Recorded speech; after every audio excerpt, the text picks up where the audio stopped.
It's considered by police one of the deadliest drugs on the streets, and until recently, you could buy it legally. This new street drug is leading to skyrocketing numbers of overdoses and deaths. It's taken over crack cocaine, all that has fallen to the wayside with people trying to purchase and buy and use synthetic.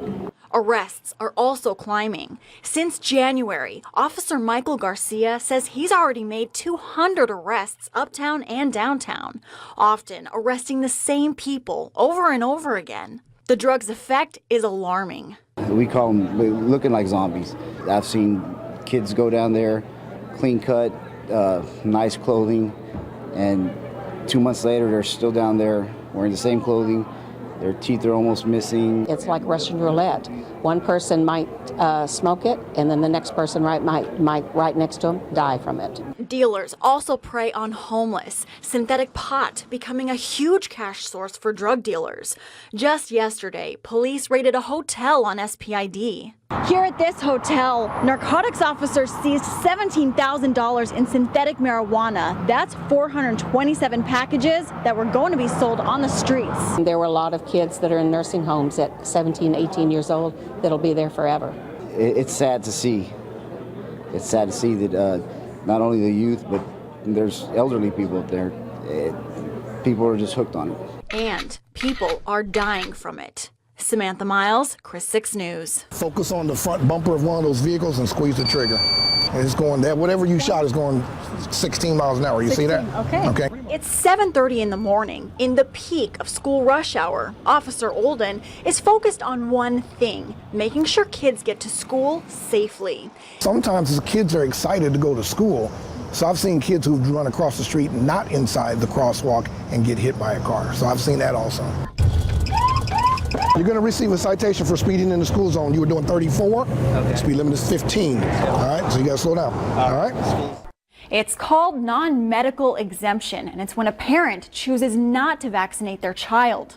In the last 10 years in Texas, more parents are choosing not to immunize their kids. That's according to state health records. School officials say some parents are afraid vaccinations put their child at risk for autism.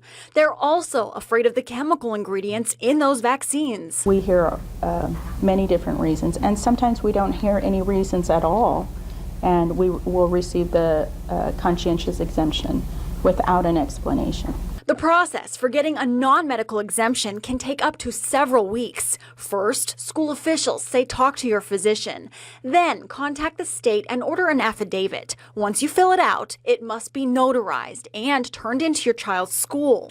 Then the school will submit it to Department of State Health Services. Without this notarized affidavit, state rules say your child may not enroll in classes. School officials say some students could miss out on the first, second, even third week of school. The exemption is only good for 2 years. Schools are free to exclude the child from school in case of emergencies. If there is an outbreak, the school will send your child home until the outbreak is contained. Samantha Miles, Chris 6 News. We're following arrests in Turkey for the deadly attack at Istanbul airport. Police have arrested 13 people in connection to this suicide bombing that's killed 42 people, injuring more than 200 others. This video you're seeing is several raids at 16 different locations. President Obama now in Poland addressing the public. He's released a statement to the Dallas shooting saying that people and police, people of all races, can do better. Let's go to that speech. Anyone involved in these senseless murders will be held fully accountable. Justice will be done. Breaking developments just in from missing Egypt Air Flight 804. Authorities believe they found debris off the coast of Israel. This is footage here. This is from that Egypt Air flight that went missing over the Mediterranean Sea, going from Paris to Cairo. This is in May, killing all 66 people on board.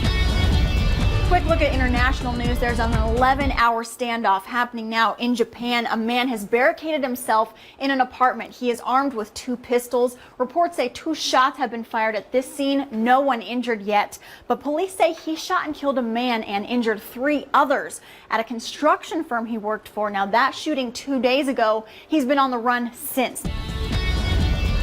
We've just got a report from Consumer Product Safety Commission. They say McDonald's is recalling 32.6 million Happy Meal wristbands. These are distributed in the U.S. and Canada. The risk is skin irritation or burns, so if your child has this, you want to be sure and get rid of it. The beaches around the coastal bend are a big attraction for tourists and locals, and according to the Department of Development in Port Aransas, this is causing a litter issue, and as our Danielle St. Marie reports, one local Eagle Scout has found a solution. She's been immortalized on the silver screen and in countless music formats. Now, Tejano legend Selena Quintanilla Perez lives on in wax.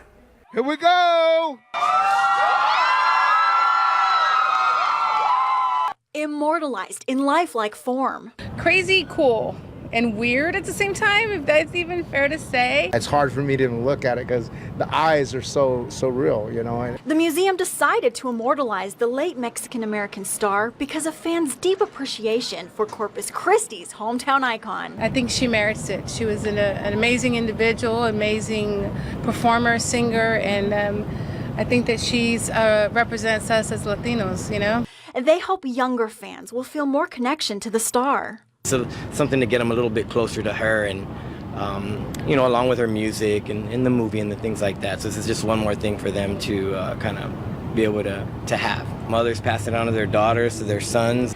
Now, creators of the wax figure tried to be as accurate to detail as possible, even down to the design of Selena's bustier, which didn't match in real life. When Selena designed it, she ran out of rhinestone beads, so she had to make do with what she had. Samantha Miles, Chris 6 News.